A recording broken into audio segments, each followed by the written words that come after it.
আপনারা কি কখনো সেলাই মেশিনে আগুন ধরিয়েছেন? সেলাই মেশিনে আগুন ধরিয়েই দেখুন চমকে যাবেন, অবাক হয়ে যাবেন। আপনার সংসার খরচ বাঁচাতে দ্রুত এই কাজটি করুন। আসসালামু আলাইকুম, কেমন আছেন সবাই? মাঝে মাঝে সংসারের কাজগুলো করতে গেলে এতটাই কঠিন মনে হয় যে সেই কাজটি করতে গেলে এক পা সামনে এগোলেও দুই পা পিছনে চলে আসি।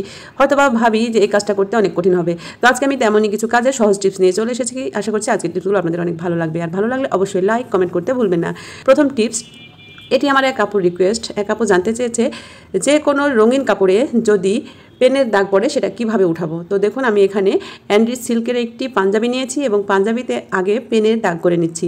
তো দেখুন, আমি এখানে একটি বল পেন নিয়েছি আর বল পেনটা দিয়ে এভাবে আমি এই পাঞ্জাবিটার উপরে আঁক দিয়ে নিচ্ছি। তো এই পেনের দাগটা আমি কিভাবে উঠাবো দেখে নিন।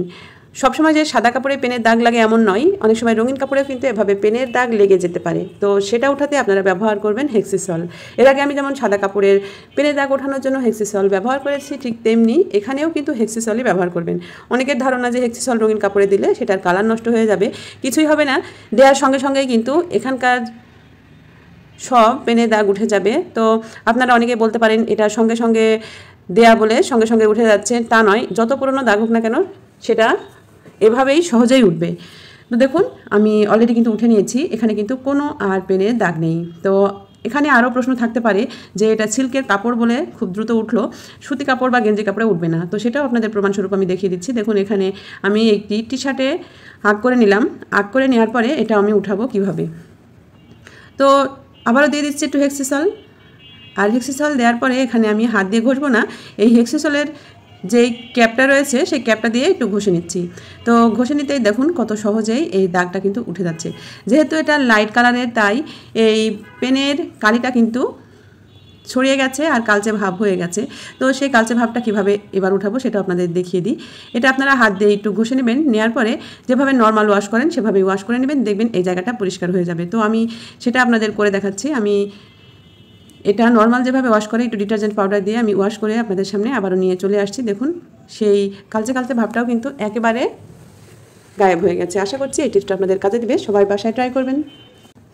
আর এই হেক্সিসল হচ্ছে হেক্সিসল হ্যান্ড রাব। এটা আপনারা যে কোনো ফার্মেসিতে পেয়ে যাবেন। এটা কিন্তু খুবই সহজলভ্য এবং দামেও সস্তা।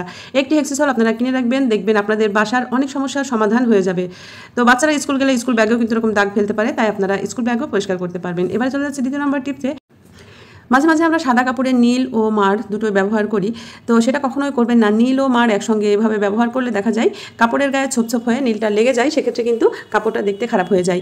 কাপড়ের উজ্জ্বলতা ধরে রাখতে এবং এই নীল ও মার আপনারা কিভাবে দিবেন দেখুন। আমি প্রথমে যেটা করেছি, এখানে নীলটা দিয়ে নিচ্ছি। আর যে পরিমাণ নীলটা আপনারা রাখতে চান তার থেকে এক শেড বেশি দেবেন নীলটা। তো দেখুন, আমি এখানে খুবই হালকা নীল ব্যবহার করব, কিন্তু একটু বেশি করে দিয়ে নিয়েছি। এই নীলটা দেওয়ার পরে আমি কাপড়টা ভালো করে চিপিয়ে উঠে নিচ্ছি। উঠিয়ে নেওয়ার পরে আমি এবারে মার ব্যবহার করব। নীল ও মার আপনারা কখনোই একসঙ্গে ব্যবহার করবেন না, তাহলে এটা কিন্তু ছোপ হয়ে লেগে থাকবে আর কাপড় উজ্জ্বলও হবে না। এবারে দেখুন, আমি আর একটা পাত্রে মার নিয়ে নিচ্ছি। নেওয়ার পরে এর ভেতরে এবার আমি সেই পাঞ্জাবিটা দিয়ে দেবো। তো এভাবে আপনারা ট্রাই করে দেখবেন, আপনাদের কাপড় কিন্তু যেমন উজ্জ্বল হবে তেমনি এখানে ছোপ ছোপ যেই নীল লেগে থাকার একটা সম্ভাবনা ছিল সেটাও কিন্তু লেগে থাকবে না। আর এক শেড নীল আমি বেশি দিতে এই কারণে বলেছি, এখানে মারের সঙ্গে কিছুটা নীল বের হয়ে যাবে তাই। তো দেখুন, আমি এভাবেই নীলটা দেওয়ার পরে মারটা দেওয়ার পরে উঠিয়ে নিচ্ছি। এটা কতটা সুন্দরভাবে ফিনিশিং হলো। তো আশা করছি এই টিপসটা আপনাদের কাজে দিবে। এবারে আমি এটা সুন্দর করে ঝেড়ে শুকাতে দিব। আর এই নীল ও মার একসঙ্গে দেওয়ার পরে এই কাপড়গুলো আপনারা কখনো কড়া রোদে শুকাবেন না। যেখানে রোদের তাপ আসে অথচ সরাসরি রোদটা লাগে না, সে সকল জায়গায় শুকাবেন, তাহলে দেখবেন এই কালারটা ভালো থাকবে। এবারে চলে যাচ্ছি পরবর্তী টিপসে।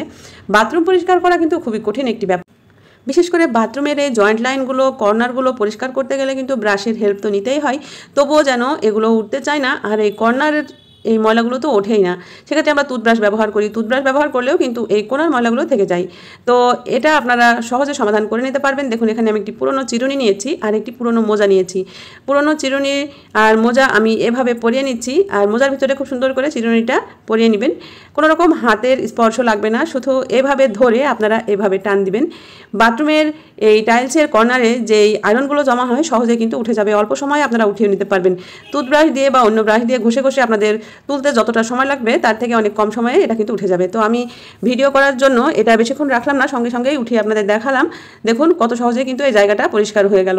তো আপনারা কিছুক্ষণ রেখে দেবেন, দেখবেন আরও ঝকঝকে চকচকে হয়ে যাবে। এভাবে আপনারা আপনাদের বাথরুমের যে টাইলসের জয়েন্ট লাইনগুলো আছে এগুলো কিন্তু সহজেই পরিষ্কার করে নিতে পারবেন।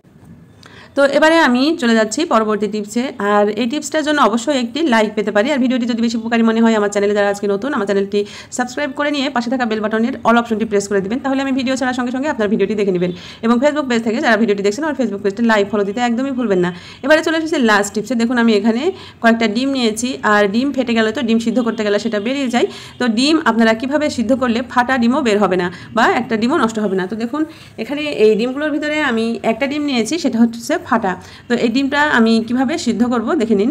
আমি এই ডিমটা একটি পলি ব্যাগে ভরে নিব। তো ভরে নেওয়ার পরে আমি এটা সিদ্ধ বসাবো। তো তার জন্য আমি আগে ডিমটা আপনাদের দেখে নিচ্ছি যে এই ডিমটা কিন্তু ফাটা ছিল। এবারে এই পলি ব্যাগটা দিয়ে আমি সুন্দর করে মুড়িয়ে নিব, কোনো ফাঁকা জায়গা যেন না থাকে সেটা খেয়াল রাখতে হবে। একেবারে ডিমটা যত বড় ঠিক সেভাবে একটু পেঁচিয়ে পেঁচিয়ে এভাবে আপনারা জড়িয়ে এই পলি ব্যাগটা মুড়িয়ে নেবেন, তারপরে এটা সিদ্ধ করবেন। তো আমি এটা আলাদাই সিদ্ধ করে দেখাচ্ছি, এই ডিমের সাথে সিদ্ধ না করে। আর অনেকেই এখন বলতে পারেন যে এটা ফোটালে এটা স্বাস্থ্যের জন্য ক্ষতিকারক, যেহেতু এটা পলি ব্যাগ। তো পলি ব্যাগ যদিও স্বাস্থ্যের জন্য ক্ষতিকর, এটা গরমে দিলে আমাদের শরীরে অনেক রকম প্রবলেম হতে পারে, এটা খাওয়া ঠিক না। কিন্তু এখানে যে ডিমের খোসাটা রয়েছে তার জন্য আমাদের শরীরের কোনো সমস্যা হবে না, কেননা ডিমের ওপরে আলাদা 2-3টা পরত রয়েছে। এবারে আমি ডিমটা এভাবে উঠিয়ে নিলাম এবং আপনাদের এটা খুলে দেখাচ্ছি কত পারফেক্টভাবে ডিমটা সিদ্ধ হয়েছে। দেখুন কত সুন্দর সিদ্ধ হয়ে গেছে। তো সবাই কম বেশি সেলাই মেশিন কিন্তু রয়েছে। তো সেলাই মেশিন ব্যবহার করতে করতে দেখা যায় যেখানে ববিন থাকে এই ববিন কেসে কিন্তু প্রচুর ময়লা জমে। সেটা হচ্ছে সুতার আঁশ বা চুল বা কাপড় সেলাইয়ের সময় কাপড়ের যে ছোট ছোট সুতা থাকে সেগুলো এর সঙ্গে জড়িয়ে যায় এবং এর ভিতরটা কিন্তু ময়লা হয়ে যায়। তো তখন আমরা সেলাই করতে গেলে সেলাই কেটে যায় এবং সেলাইও কিন্তু হয় না, মেশিন জাম হয়ে যায়। তো এটা আমরা ক্লিন করার জন্য বাহিরে পাঠাই বা বাহির থেকে লোক ডেকে আনি। তো সেটা না করে আপনারা এভাবে আগুন জ্বালিয়ে সেটা মোমো জ্বালাতে পারেন বা অন্যভাবে ডিএসএলআর জ্বালিয়ে এর ভেতরে ধরে রাখবেন। দেখবেন এর ভেতরে ছোট ছোট যে আঁশগুলো আছে, চুলগুলো বেঁধে থাকে বা সুতা ছোট ছোট টুকরোগুলো বেঁধে থাকে, সেগুলো কিন্তু পুড়ে যাবে সহজেই এবং এটা সহজে ক্লিন হয়ে যাবে। এই ববিন কেসটা খুলে পরিষ্কার করা কিন্তু অনেক সময় সাপেক্ষ ব্যাপার, তাই আপনারা কিন্তু মেশিনে লাগিয়ে এভাবে সহজে পরিষ্কার করে নিতে পারবেন। যারা মেশিন সারায় বা মেশিন সার্ভিসিং করে তারাও কিন্তু এভাবে পরিষ্কার করে। তো দেখুন এবারে আমি এটা পুড়িয়ে নেওয়ার পরে একটি ব্রাশ দিয়ে ঘষে নিচ্ছি, তাহলে কিন্তু এর ভেতরের যে ছাইগুলো আছে সেগুলো খুব সহজেই পড়ে যাবে। তারপরে আপনারা মেশিনটায় সুন্দর করে তেল দিয়ে নেবেন। এক আপুর রিকোয়েস্ট ছিল যে তার মেশিনে প্রচুর শব্দ হয়। কেন হয়? মেশিনের শব্দ হওয়ার একটাই কারণ, মেশিনের পার্টসপত্র যখন একটার সঙ্গে আরেকটা ঘর্ষণ লাগে যখন চলে, তো তখনই কিন্তু শব্দটা বেশি হয়। তাই আপনারা মেশিনে বেশি বেশি তেল দিয়ে রাখবেন। মেশিন ব্যবহারের পরে অবশ্যই তেল দিয়ে রাখবেন, তাহলে দেখবেন মেশিনে কিন্তু শব্দ কম হবে। তো আশা করছি আজকের টিপসগুলো আপনাদের অনেক কাজে দিবে। সবাই ভালো থাকবেন। আল্লাহ হাফেজ। আসসালামু আলাইকুম।